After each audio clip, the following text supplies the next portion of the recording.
تبقى مغفل لو لسه ما فهمتش ان 3/4 شركات ورجال اعمال العالم عايزينك تسيب شغلك واهدافك وتضيع وقتك، مش عشان هم كارهينك ولا مستقصدينك لا سمح الله، ده عشان تجارتهم واعمالهم كلها قايمه على تدمير حياتك. المطاعم الكبيره بالفاست فود اللي بيبوظ صحتك، شركات الافلام والمسلسلات اللي بتضيع وقتك عليها، ابلكيشنز الموبايل اللي بتقعد عليها نص اليوم من غير ما تستفيد حاجه، كل دول بيصرفوا فلوس كتير جدا كل سنه عشان هدف واحد، وهو ان يخلوك تضيع وقتك وتقعد معاهم. في فيديو النهارده هنحاول نحل المشكله دي، هنحاول ندور على حيل او تريكات بسيطه تساعدنا نركز في اهدافنا وما نضيعش وقت. لو حابب تسمع اكتر يبقى لازم تكمل الفيديو.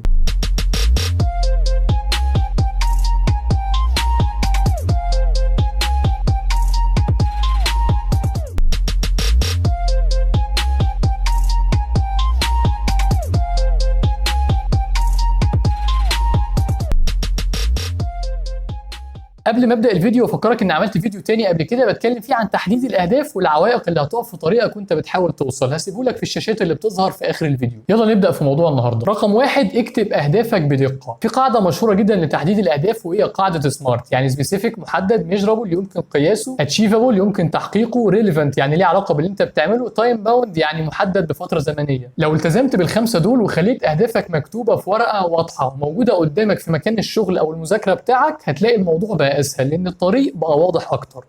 رقم 2، قسم الهدف بتاعك، خليه مراحل، كل مرحله فيهم هدف بحد ذاتها. يعني لو عايز تخس 20 كيلو ممكن تقسمهم 5 مراحل، كل مرحله 4 كيلو، او لو عايز تقرا 12 كتاب ممكن تقسمهم 4 مراحل، كل مرحله 3 كتب. ده يخليك ما تحسش ان اهدافك بعيده قوي وصعبه، وكمان هيديك احساس بالانجاز كل ما تخلص مرحله من المراحل، وهيحسسك انك قربت توصل وانك فعلا بتعمل تقدم. رقم 3، خلي اهدافك قدامك. زي ما قلت لك في الاول، اكتبها في ورقه، حطها في مكتبك، حطها في مكان مذاكرتك او في مكان شغلك، خليها دايما قدام عينك حتى لو هتعلقها على الحيطه، عشان كل ما تحس انك هتضعف، هتبوظ الدايت، هتبطل مذاكره او هتقلل الشغل، تفتكر الهدف او الحافز بتاعك، تلاقيه قدام عينك بيشجعك وبيقول لك كمل. قبل ما اكمل الفيديو افكرك تعمل سبسكرايب للقناه عشان يوصلك كل الفيديوهات الجديده عن الشكل والشخصيه والعلاقات والرياضه واي حاجه تهم الراجل. يلا نكمل. رقم 4، ركز في هدف واحد او هدفين بس كل فتره. ما ينفعش تحط لنفسك 50 هدف في نفس الوقت، انك هتبدا تاكل كويس وتروح الجيم وتذاكر وتشتغل وتتعلم هوايه وتجري كل يوم نص ساعه وكل ده في نفس الوقت، ما ينفعش. خدها كلمه من واحد وقع كتير جدا في الغلط ده، مستحيل تنجح. اختار هدف او هدفين بس، حط فيهم كل اهتمامك الفتره دي، وممكن تحط اهداف جديده بس بعد شهر او شهرين لما تكون العاده الاولى خلاص بقت سهله بالنسبه لك ومش محتاجه نفس المجهود. وخليك فاكر التشتيت بيضرك مش بينفعك.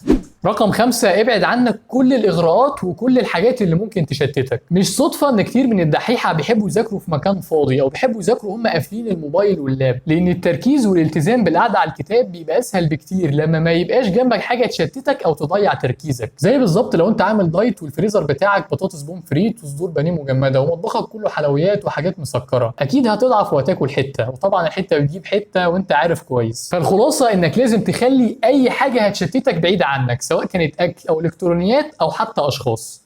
رقم 6 واخر نقطه هتكلم فيها النهارده هي انك تخلي حواليك ناس بتشاركك نفس الاهداف. ركز كويس، مش بقولك تعرف كل اللي حواليك اهدافك او اللي انت ناوي تعمله، دور انت على ناس بالفعل عندها نفس اهدافك. مثال، لو انت عايز تعود نفسك على القرايه ممكن تدخل جروبات المكتبات او جروبات القراء اللي بيختاروا فيها كتب كل اسبوع يقروها مع بعض ويتناقشوا فيها، ده هيشجعك شويه. لو عايز تجري دور على جروبات خاصه باي جيم كبير قريب منك او في المدينه بتاعتك وانزل يجري معاهم، او حتى واحد صاحبك انت عارف انه في نفس مستواك وعايز يجري، كلمه وقول له عايزين نجري مع بعض، عشان لما انت تبقى مكسل وعايز تنام في البيت هو اللي يرن عليك ويقول لك يلا ننزل. مش لازم تستمر في الموضوع ده على طول، مش لازم دايما يبقى في حد جنبك بيشجعك، بس على الاقل الفتره كافيه ان الموضوع يبقى سهل بالنسبه لك، ان الحاجه دي تبقى عاده ثابته مش محتاجه تشجيع من حد.